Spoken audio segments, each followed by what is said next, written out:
Hello and welcome. Moss Adams is pleased that you've joined us for today's session, Fraud Schemes Targeting Higher Education. And now I'm going to play our housekeeping video.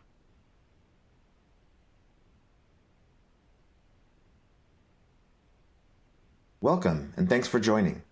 We're pleased to present our continuing professional education webcast series. Before we begin, please keep the following in mind. You can customize how you view our presentation and interact with the presenter. For better viewing, close all other applications and turn up your speaker volume.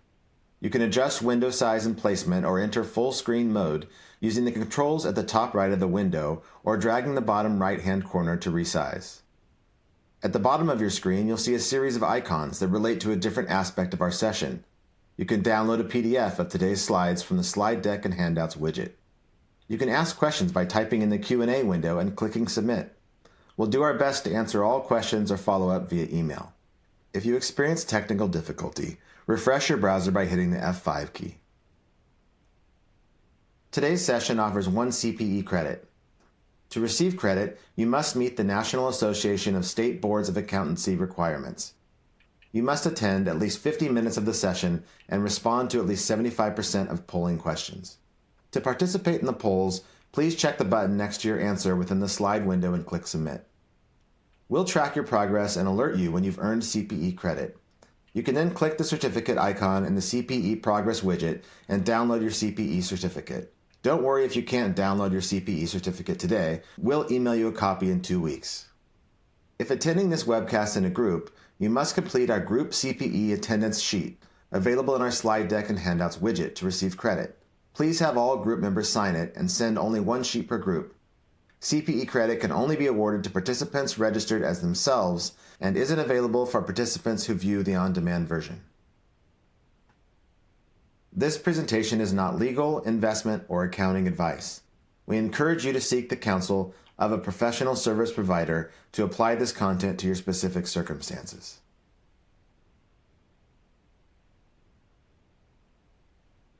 All right, we have 2 presenters with us today from Moss Adams. We have Tammy Lohr Schweitzer, Senior Manager, and Kinman Tong, Partner. Their bios and contact information are located in your webcast console. And now I would like to turn the floor over to Kinman to get the presentation started. Well, good morning and good afternoon to some of you, but we are excited to essentially present about the fraud schemes that's targeting our higher education industry today.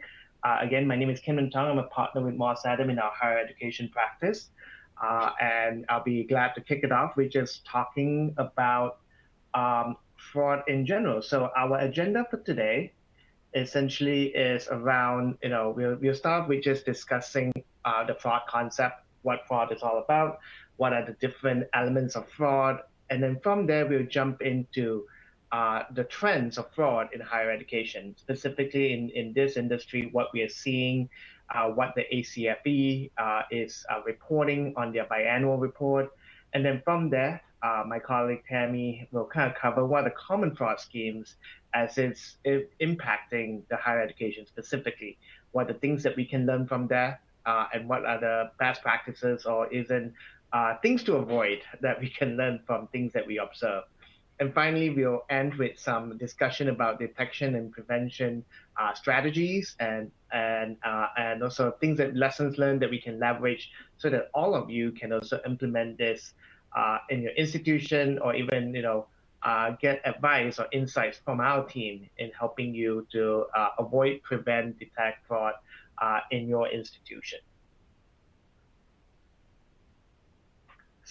So we'll kind of jump right into, what is fraud? I mean, we hear a lot about, fraud happening in everywhere and every aspect.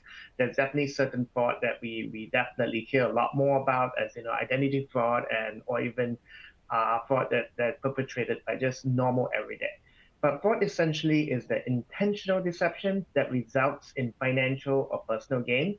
And a lot of the aspects of fraud that is different from what we call error or things that is mistakenly committed is that fraud must be intentional, where it's essentially, something that is intentionally being performed versus some human error of transposing a number or missing a step or whatnot. So part of this is intentionally missing a couple zeros in a financial statement. That is a fraud versus missing a dollar that is, wasn't calculated and wasn't counted while you're doing the cash count. So I think that's the biggest distinction here.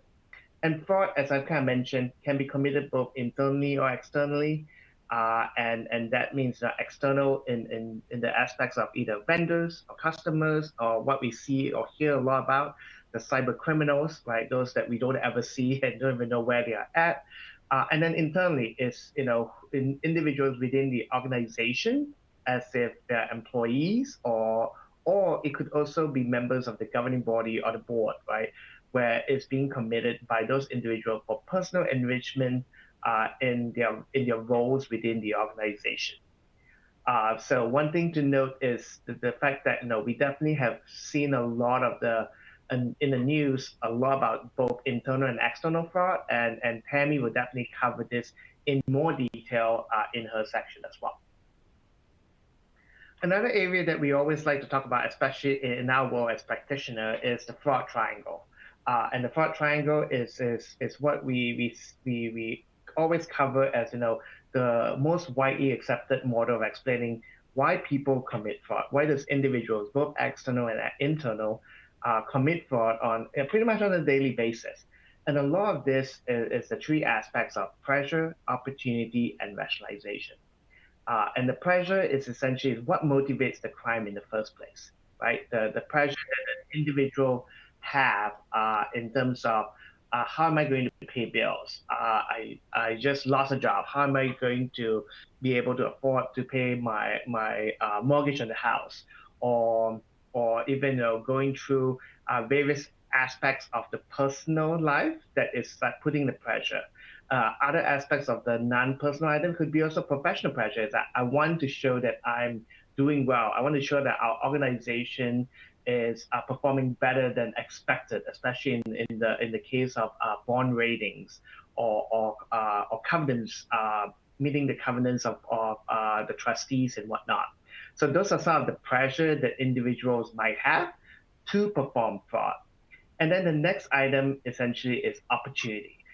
This is where what we kind of talk about is that they see an opportunity to commit the fraud or to abuse their position of power or trust. And a lot of this is opportunities that are due to lack of controls or lack of segregation of duties, where they see, oh, no one is checking this on a daily basis. They are only doing it every other day. So there's an opportunity on those off days that there's an opportunity for me to kind of commit a fraud or take the cash and whatnot. And then finally, the rationalization. This is where individuals, the fraudsters, can justify the crime for themselves. Oh, I am entitled to money because I'm working significant long hours and I'm underpaid, which is definitely one of the most common thing that we hear, is that I deserve it, so I'm going to do it because those are my money anyway. So those are the three elements of fraud triangle that we typically discuss in terms of why people commit fraud, why fraud occur, and a lot of this allows a lot of this discussion on why are we looking at this is to understand if one of these exists, it definitely there's incident of fraud. But when all three of these are occurring, there's definitely a higher likelihood that fraud is being perpetrated as well. Now let's transition and talk a little bit about how are we seeing fraud in higher education. And a lot of the data that we are about to kind of go through in the trends, it's coming definitely from a report, which I'll cover shortly as well. But before we get into that, we have our first polling question, which is, what do you think are the most common fraud scheme in higher education? We want your perspective before we kind of jump right in. Which what do you think are the most common fraud? And maybe you have seen in the news or just in your life experience, you've seen some of this more frequently occurring than others. Tammy, what are some of your thoughts on this? Do you have any thoughts in terms of what you see more in the news recently? Yeah, I think, if I didn't know the answer to this, having prepared this presentation, I would be inclined to think it might be expense reimbursement because it seems like there can be a lot of opportunity in higher education institutions for potential expense reimbursement schemes because you have folks that are, out traveling and attending conferences and doing, recruiting events and things like that. And so just based on the volume of travel that can really occur in an institution, I might be inclined to think about expense reimbursement as a common scheme, but I am curious to see what our attendees think. Yeah, and I think that's definitely, wow, the attendee definitely agrees with you. And I think that might also be the case. Sure do. Yeah, and I think part of this is just because I think everyone in an institution has some sort of expense reimbursement. It might be $1, or $10, or maybe thousands of dollars. But so I think that's the whole aspect of the opportunity is there if you're submitting an expense reimbursement. So thank you everyone for kind of responding. It clearly seems that expense reimbursement is definitely what you see the most common. And of course, we see billings and of course the corruption aspects, which is a very big catch-all. We'll kind of cover each aspects of this in our the rest of our presentation as well. Okay, so the most common scheme by quite a bit is actually corruption. And this are the report, this essentially is a summary of survey and study that's being done by the ACFE. So it's Association of Certified Fraud Examiner, where there is corruption is by far the biggest, most common scheme in the education space, with 43% in 2024. As you can see, it did dip a little from 2022. And yes, the survey is done every 2 year biannual versus annually. And then, of course, next in line is billing, scheming, and of course, expense reimbursement is definitely the top 5 still. And a lot of these are different factors that we definitely see over the years and different, I think a lot of this is also just the nature of what we will talk later about in the fraud detection prevention aspects, why some of this number is fluctuation as well. And then of course, there's all the other common schemes that we do see in the education space that we'll cover in detail too. Another aspect that we kind of look at is, who typically commits occupational fraud. And occupational fraud, essentially, what we're kind of talking about here is the things that are occurring in the workplace. And some of this is an aspect that, the frequency of the fraud is being committed by individuals. Most of it is committed by individuals who are between 1 to 5 years, about 40% of that. Under other longer tenured individuals, so 6 or more years, that's about 50% of fraud. But one of those aspects that you can see is that individuals 1 to 5 years, not only is the frequency more, but the median loss is also higher as well. So that's something interesting to ask, to kind of look at in terms of that, why is this occurring in this fashion? And then the frequency between what we call position, which is executive manager and employee, we'll see that between employee and manager is equally split between those two. However, you can see that the manager's median loss is about 5 times more than what the employee.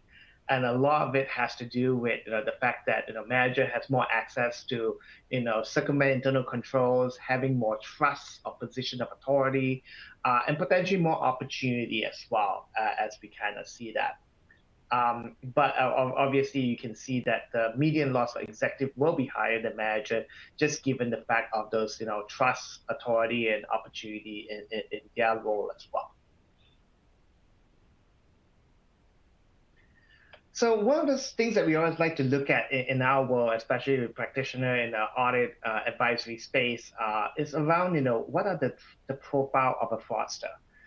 And part of this just to understand who is committing fraud, because a lot of this might actually go against the grain of what we think, or in general, we expect the typical profile of a fraudster. About 2/3 of the occupational fraudsters actually have a university degree or higher. So essentially, a bachelor or degree or higher, and about 50% are university degree and 15% a postgraduate degree. And then the fraudster without a degree definitely causes lower losses as well, right? So as you can see here, the more educated you are, the higher median loss an individual fraudster would cause. And then part of it has been the fact that one of those items that you always say is most fraud actually occur when there's collusion. And also the fact the median loss when there's collusion that happens is also significantly higher, just because there's also more individual involved, there's more opportunity to commit higher amount of fraud. There's also a lot more opportunity for individuals to cover each other up, so to kind of obtain more, I'll say, losses or gains, so that it can be split between the individual as well. But one thing to be interesting to note is that 80% of the fraud that has committed this has no prior criminal background or prior employment discriminatory action.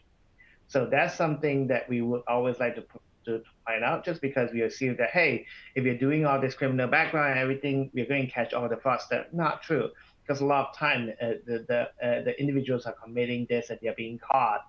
It's actually the first time that they're committing it as well. And then another thing to note, men do commit more frauds and also at a higher median loss as well than women, based on the study that's being done by ACFE as well. So one of the aspects of the world of fraud has been how COVID-19, right, the pandemic, has changed the landscape for fraud and fraud being committed. And a lot of what we have seen here is the fact that 53% of the cases in the 2024 ACFE report had at least one pandemic-related factor contributing to the fact that the fraud occurred. And so we definitely note that the pandemic is definitely being impactful and to the fraud being occurring. And here are some of the reasons why we have seen an increase in fraud and in fraud post-pandemic or during pandemic. And a lot of it has to do with the fact that organizational staffing change, a shift to remote work, which definitely does present opportunities for fraud as well, just because you're more dispersed and there's a lot less in-person interaction as well. And then another aspect that we want to note is the fact that a lot of the fraud also are occurring due to the fact that there has been a huge influx of large grants and funding with a very short timeline to spend the funds, right? You're talking about all the COVID-19 federal grants funding. In the case of higher education, there's an aspect of the HERF funding, and some of you who have medical centers, the PRF fundings, and of course the various other factors that we have seen on ERT, employee retention tax credit and whatnot. And a lot of it has not been adjusted because you might not have the right level of staffing, or you might not have all the controls and processes in place to kind of manage through a lot of these funding sources that are new and unique at a very, very short time as well.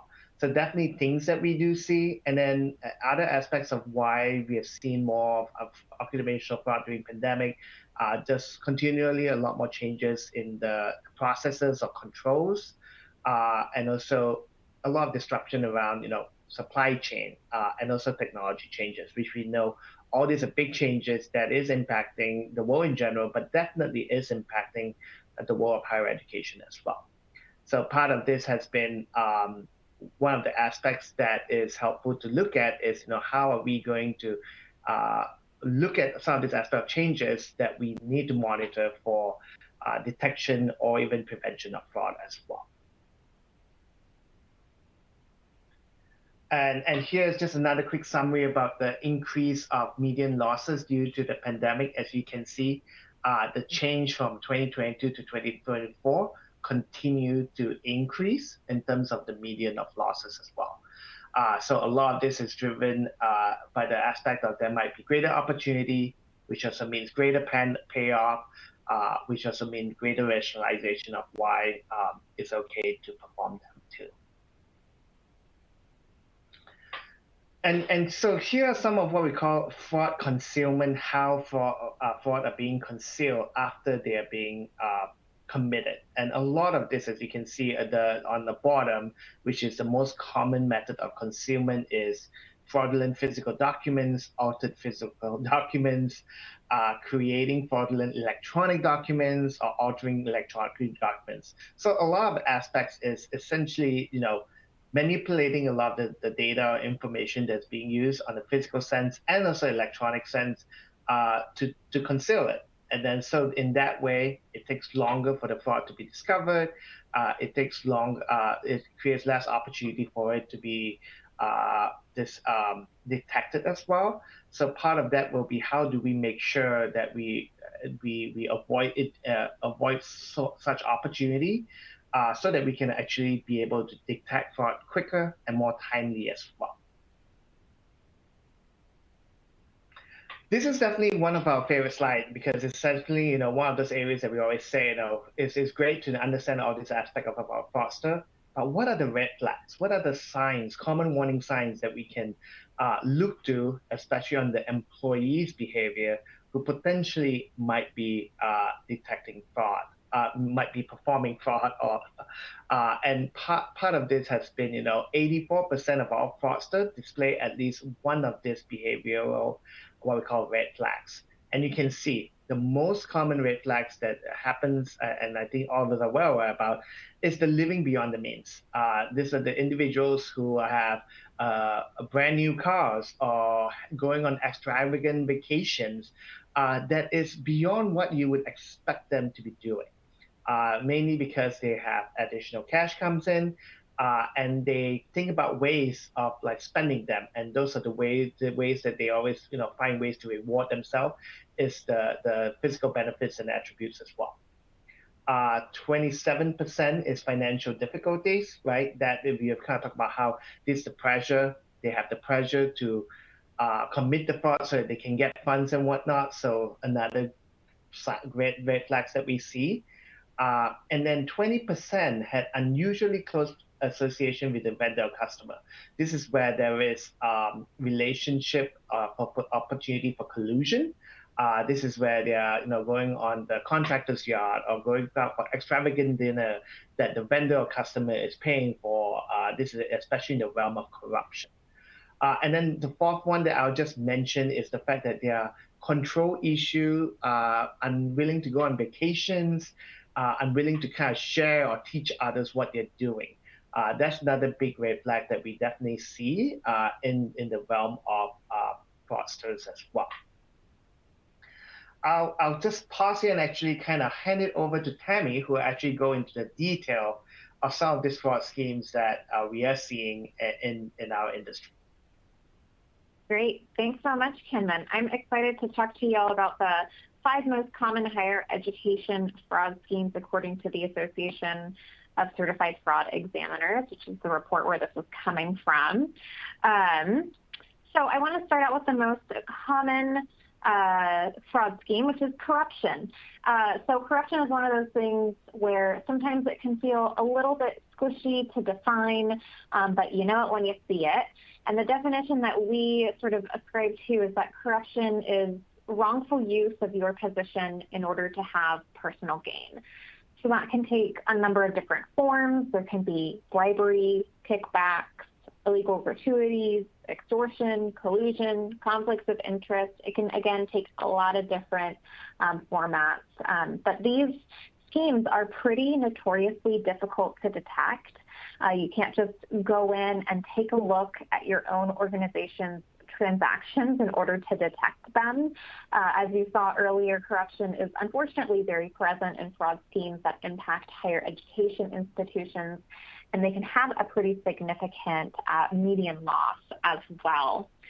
So what are the ways that you can try to avoid corruption at your institution? Realistically, this comes down to good leadership and good ethics. You can have a lot of great internal controls and safeguards in place, but unfortunately, corruption can sometimes still get through your internal control environment, at least sort of below tone at the top.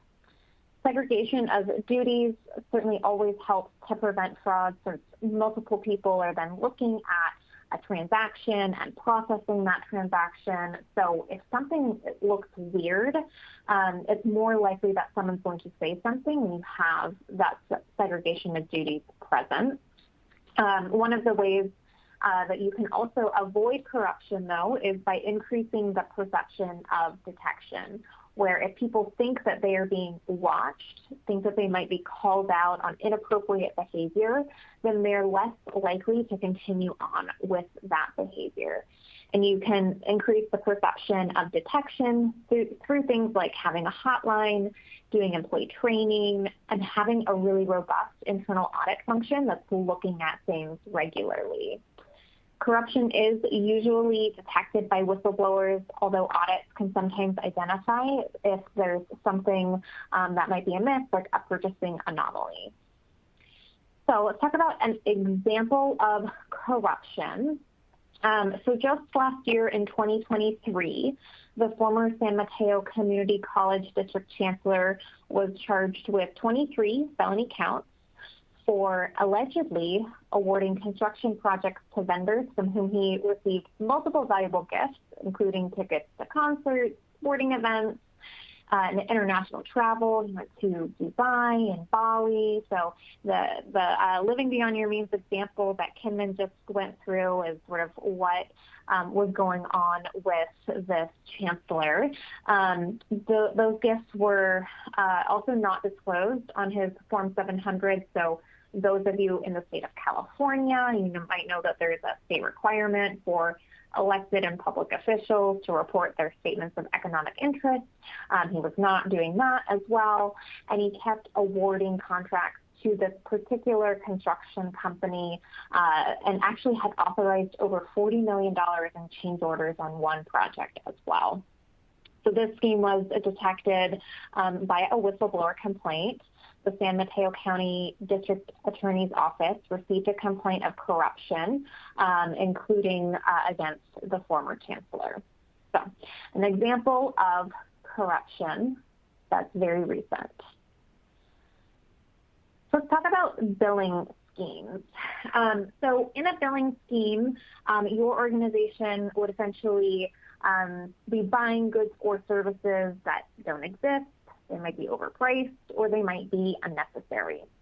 One of the more common ways that billing schemes happen is through shell companies.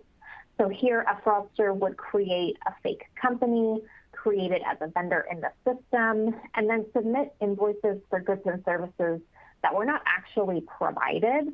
And then your institution dutifully pays those invoices, and the perpetrator is then paid through the shell company. They're setting up this fake company, they're putting them in the system, they're creating invoices, and then the institution is paying it, and they're going in and extracting the funds from that shell company. Another example would be an employee having the organization buy something it doesn't need, pay for it, return it, and then take the refund. These schemes of billing schemes are both common and costly. The good news is that it does create an audit trail, though, so it is relatively easy to detect, at least once you figure out that there might be something going on. So to avoid a billing scheme, again, it's very important to have really strong internal controls, reduce that opportunity component of the fraud triangle. So make sure that you have segregation of duties with vendor setup and change processing, another layer of review when you're setting up that vendor or when you're making changes to their bank account or their address. You should also have separate purchasing, payment, and receiving functions so that one person is requesting the purchase, another person is verifying that the goods or services were actually received, and yet another person is actually processing that payment. And that helps to reduce the risk that a billing scheme can be successfully carried out. To detect a billing scheme, we usually work with our clients to investigate unusual pays. That was certainly a challenge during COVID, where a lot of institutions were purchasing things that were relatively new for them, a significant amount of Clorox wipes or air filtration systems or sort of things that were not part of the norm previously. Some clients will also do site visits for local vendors or sleuth on Google Maps to make sure that whatever the address is, that it's in fact a commercial address, that it is an office building and not someone's garage. And then we're also seeing an increase in using data analytics to search for payment trends. So you could look for unusual activity, like, are we getting the same thing from multiple sources? Why? Are vendor addresses matching any of our internal employee addresses or campus locations and things like that? So those are some of the ways to detect potential billing schemes. Let's go through a couple examples of this. So just a couple months ago, May 2024, a grand jury indicted 10 individuals from Tuskegee University for the theft of federal program funding. In this scheme, what they had been doing was they had a purchasing manager who was creating purchase orders indicating that money was owed to their co-conspirators, so they would issue checks to them. Another co-conspirator was working in the AP department. They entered the check request into the university's accounting system so that the checks were actually issued. Yet another one signed the check request forms, and then another co-conspirator assigned the grant codes to make sure that there was enough money in that account to cover the check. And then there were 6 other people who were outside of Tuskegee University that actually cashed the check. So there were 10 people that were involved in this. So even with the best possible segregation of duties, when you have that many co-conspirators in the right places across the institution, you can't necessarily avoid it then. So that's one example of a very recent billing scheme. It's actually supposed to be going to trial this month. Another example is from the University of Missouri College of Engineering. The former director of financial services recently pled guilty to stealing, forgery, and fraud after taking cash, electronics, and other goods worth about $130,000 from the university. So what was going on in this scheme was that the director had his subordinates use their college credit cards and their operational funds to make purchases that didn't cross that threshold of becoming an asset to the university. And then he would take those items and sell them. So that included big screen TVs, landscaping supplies, furniture, and other electronic equipment. And this fraud was also discovered through a hotline tip, as well as a subsequent audit that identified and quantified the fraud. In the plea deal, this former director pled guilty to 2 counts of felony stealing and felony and misdemeanor counts of fraudulent use of a credit card. He ended up having to pay $75,000 in restitution. He has 5 years of parole, and he has to do 200 hours of community service. Okay, let's move on to skimming. So skimming is the third most common fraud scheme in higher education. It's essentially theft of cash before it's actually recorded in your institution's accounting system. So this type of fraud, like corruption, is particularly hard to detect because the stolen money is never actually entered into your book. So there may not be an official record of those funds actually existing. An example of this could be an employee accepting payment for something but not recording it and instead pocketing the money, or processing refunds and diverting funds into their own personal account. It could be understating the amount of a donation through advancement and keeping the difference, or potentially intercepting checks for the institution and instead depositing them into their own bank account. So in order to avoid skimming, you have to, again, have strong internal controls. You want to make sure that no single employee has control over all aspects of a financial transaction. So the person who handles cash or accepts the payments shouldn't be the same person who's actually recording those transactions within your accounting system. One of the other things that comes up in terms of avoidance and detection as well is completing regular reconciliations of your bank accounts so that you can see the balances of deposits and refunds and identify any potential discrepancies. And those discrepancies could potentially be signals of skimming. In the internal audit world where I come from, we live for reconciliations. We want to make sure that your books are accurate, that they're up to date, but it's another great benefit to just making sure that you're doing your month-end close process that you can potentially identify where something might be amiss. And you can also make sure that you have really good approval processes for things like write-offs and refunds to help prevent someone from being able to process those without any sort of oversight or detection. As I mentioned earlier, it is hard to detect skimming because it doesn't always leave an audit trail depending on the nature of the scheme, but you can look for weird patterns in donations or collections that might deviate from the norm.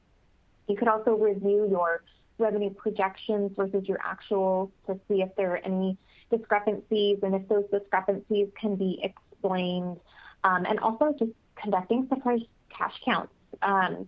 Cash shortages or overages can sometimes be a sign that an employee might be skimming. So a couple examples of skimming from the news.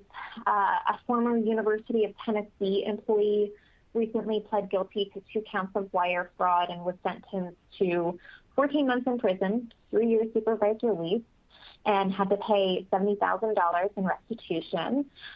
They were the senior director of advancement for the College of Law at the University of Tennessee, and they deposited $7,000 in donations for the university into their own bank account, and that was back in 2021.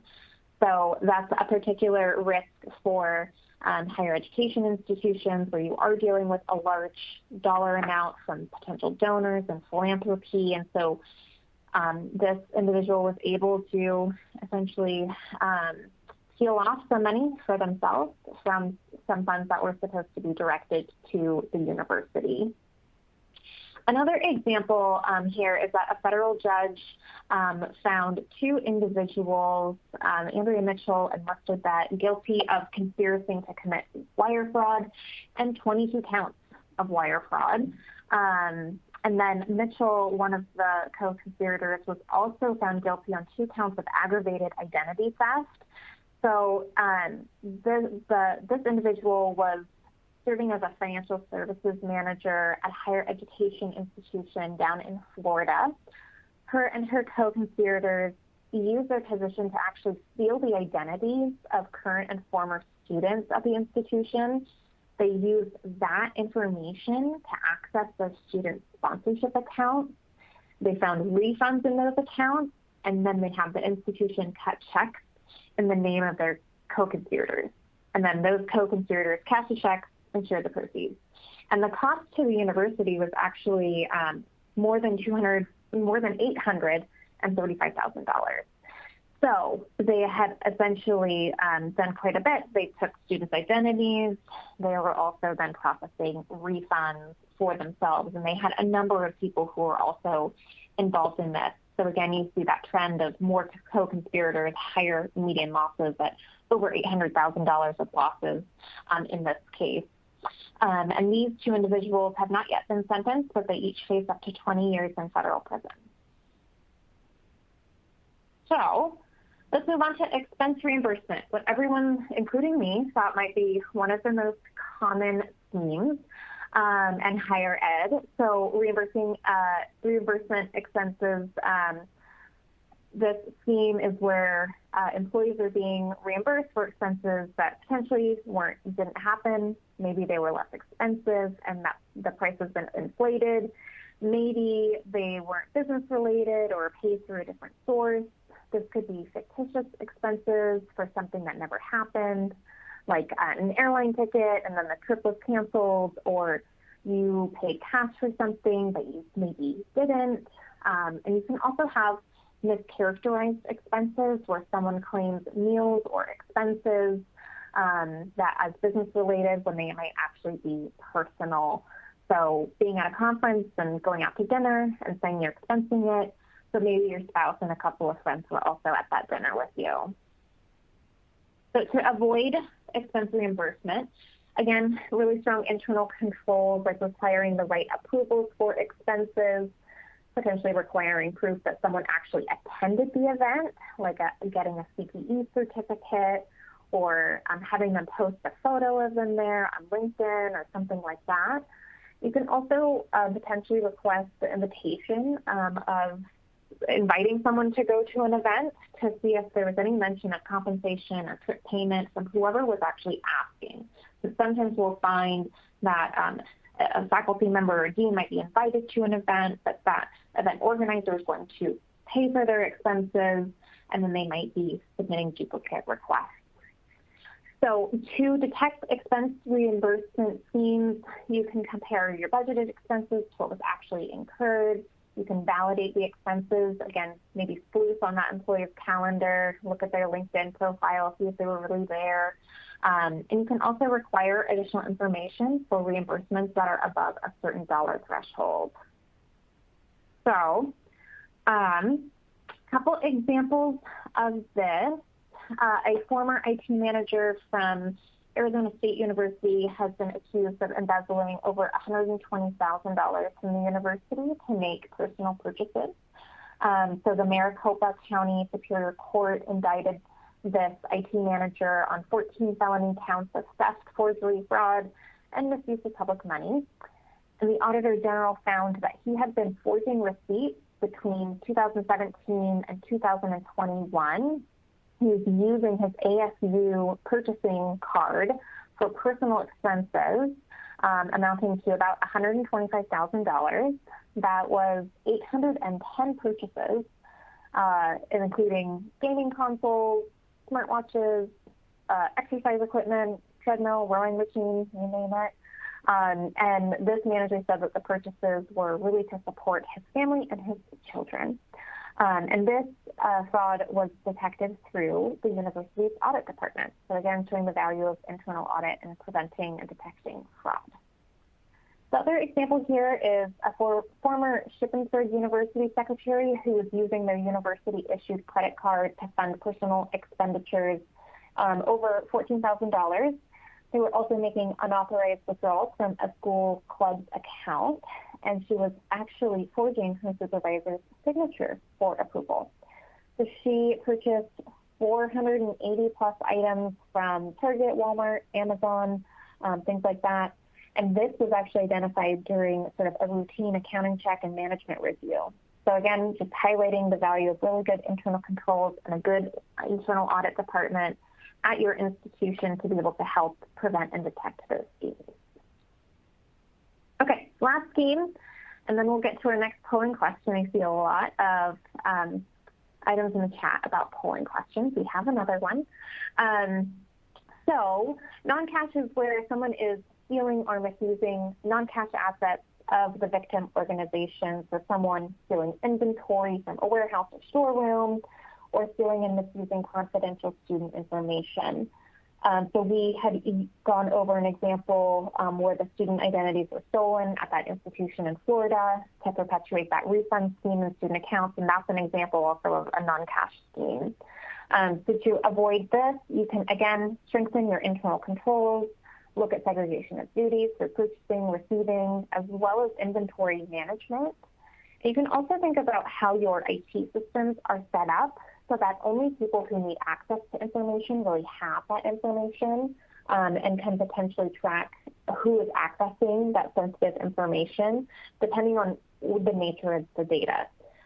You can also keep an up-to-date inventory listing of your equipment and small valuable items and have that independent count to make sure that everything is accounted for. So those regular inventory counts and the ongoing monitoring of your systems are good potential ways to detect non-cash schemes, as well as conducting an internal audit over key risk areas. So 2 examples here. The first comes from Yale School of Medicine, where a former administrator pled guilty to 2 counts of wire fraud and a tax offense. Between 2013 and 2021, this administrator would order or have her staff order computers and other electronics from vendors using the School of Medicine's money. She then had that stolen hardware shipped to a business in New York, and then they were reselling the equipment and then paying her back for those funds. And those are primarily iPads and Surface Pros. And she would actually break up that transaction so that it was falling below the approval threshold of $10,000. And overall, this cost $40 million for Yale. And it was discovered by, again, a whistleblower hotline where the administrator was ordering suspiciously high volumes of computer equipment and also taking packages and actually putting them into her personal vehicle. So this individual was sentenced to 9 years in prison as well as 3 years of supervised release after that. And then the last example that we have is a former Penn State employee that pleaded guilty to defrauding the university of over $265,000 over 12 years between April 2005 and July 2017. The Network and Systems Manager at Penn State's Office of Development and Alumni Relations was purchasing technology equipment that he said was necessary to upgrade, replace, or maintain servers, but he was actually selling that equipment for his personal benefit to out-of-state third parties. He got a year in prison and was also ordered to pay restitution equal to the $265,000 that he ended up actually stealing from Penn State. So, all right, let's go to our next polling question, which is, have you ever seen one of these schemes take place at your institution?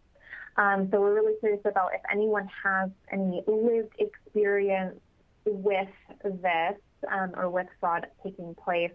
I think Kinman and I might be a little bit jaded since we're often working with institutions on some of these schemes and thinking through what are some of the risk factors as well. Yeah, I mean, these are the most common ones, right? So I'm sure, I think all of us have seen some version of it. Some might be what we call immaterial, insignificant, but they're still fraud, right? And part of it is always recognizing that no matter how small it is, it's still fraud, and calling it what it is. So. Yeah. Good. So half of you have not, which I think is good. That's good. Okay. Kinman, you want to take us home? Yeah. So our kind of transition here, is good that half of you have not seen it, which is good. And part of it might be just prevention or detection strategies or controls or processes that your institution might have in place. But one of those key things that we want to talk through is just making sure that we talk about these strategies just so that you're always looking at them, updating them, revising them, just to help always looking at mitigating and monitoring it as well.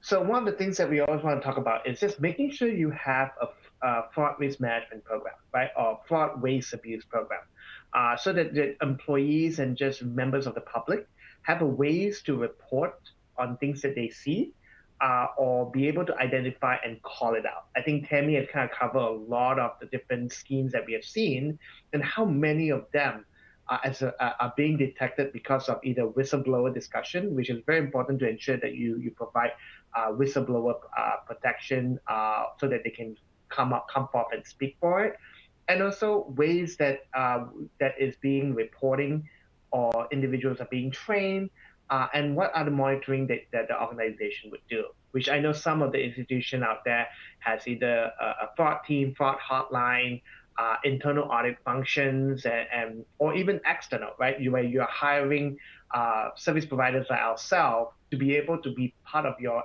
eyes, ears, to do some of this fraud detection monitoring work as well.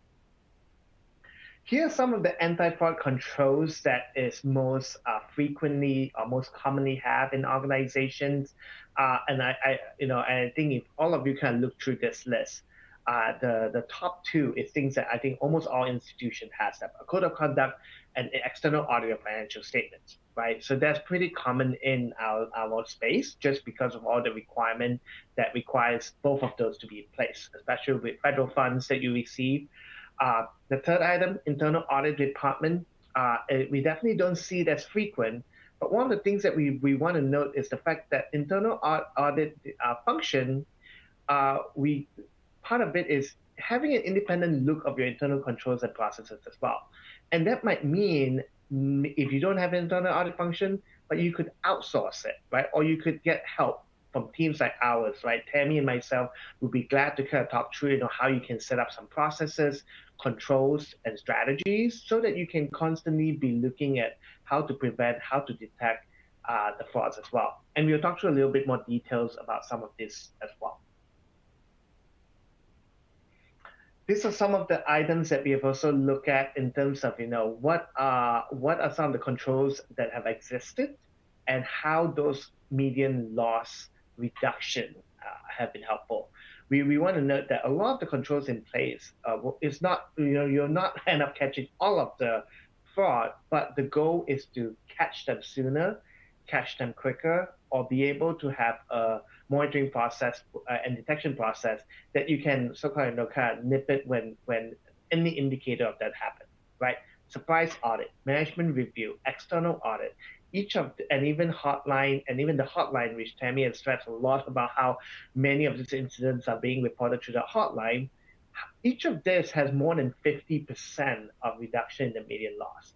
It's essentially catching it sooner, catching it quicker, or catching it before the amount gets too big as well. So definitely things that we do recommend to look at as opportunities to prevent and detect fraud incidents in your organization and institution as well.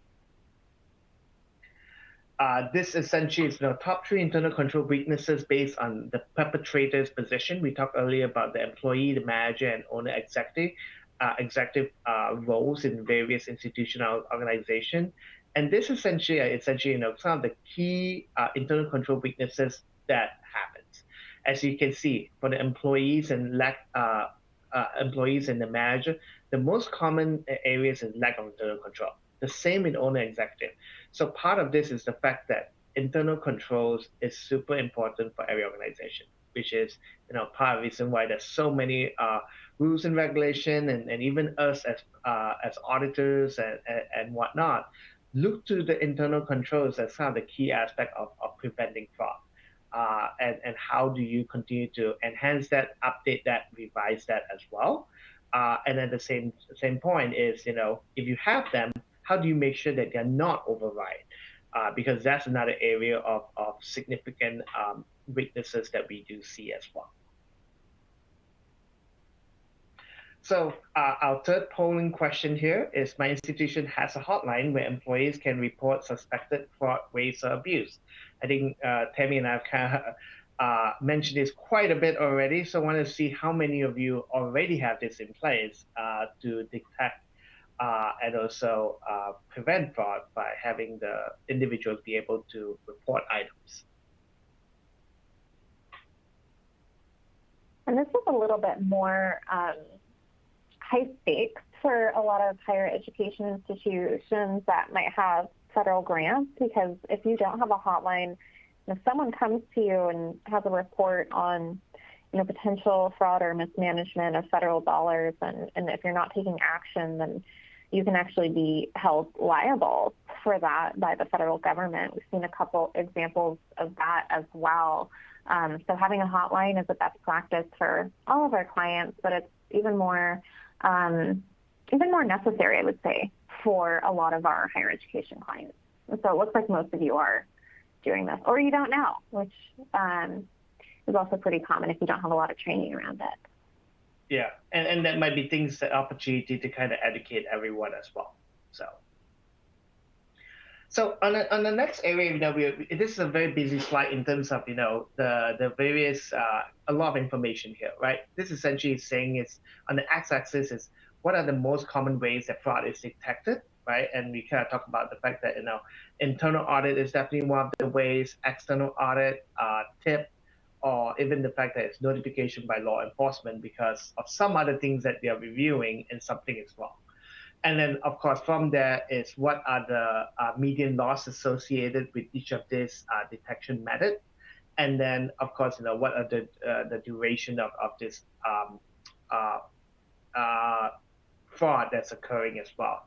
So you can see, the longer the scheme goes, as you can see, if it's 24 months or longer, the more the median loss will be, right? So part of this has been the fact that if you're able to detect it sooner and quicker and kind of cut it off, your loss will be hedged to be a smaller extent as well.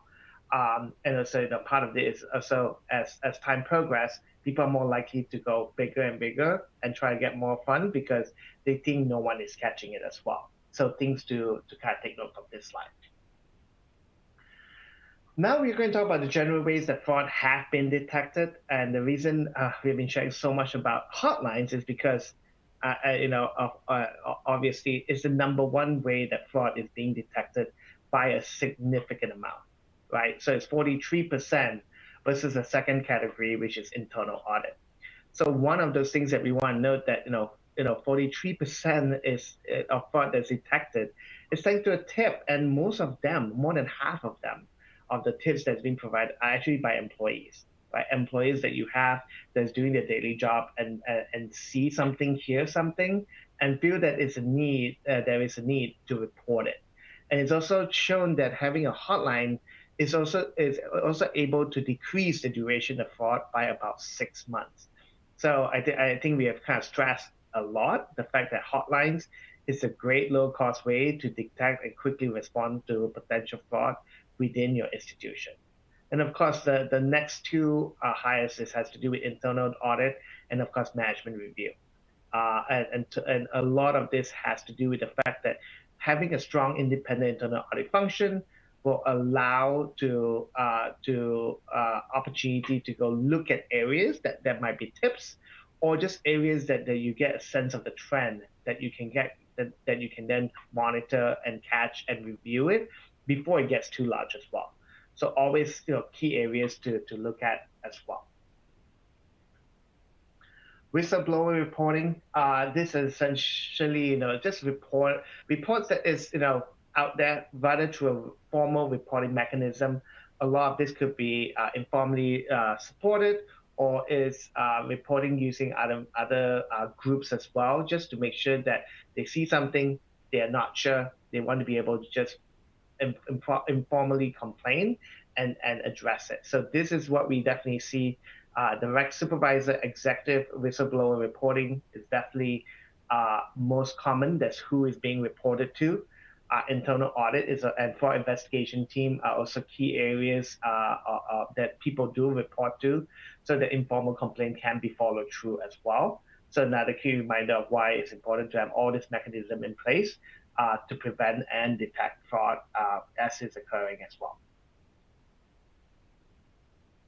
And then employee training. We always want to remind folks that employee training is important. I think we've kind of highlighted that if no one knows if you have a hotline, if no one knows that you have all these processes and processes in place within your institution, no one is going to be able to be part of your fraud detection and prevention efforts. So having a training and awareness on a pretty frequent basis, we always recommend at least on an annual basis, it will show a higher likelihood that they can report item, and then at the same time increase the opportunity for fraud to be detected, and cutting the median loss to a lower amount as well. So this essentially is just confirming that it's also another cost-efficient, effective way to ensure that people are aware of what are the different fraud and be able to call it out and report it, and then from there you can kind of manage through that. And before we kind of close out, one last polling question. I know which anti-fraud controls we need to put in place in my institution. I'll let everyone kind of answer through this. Tammy, any final thoughts, as I think we are getting close to the top of the hour? No, I think we are right at the top of the hour. We really appreciate everyone tuning in today, and maybe we'll see if Danielle wants to sort of close us out. All right. Yes, we are at the top of the hour. I will show the results for the poll here as we close out. But thank you both for a great presentation today. And then to our audience, if you have further questions or comments, please reach out to us and we would be happy to continue the conversation. You can drop a note in the Q&A window or reach out to the presenters directly. Their contact information is in your console. And then if you met all CPE requirements, your certificate is available to download now in the CPE progress window.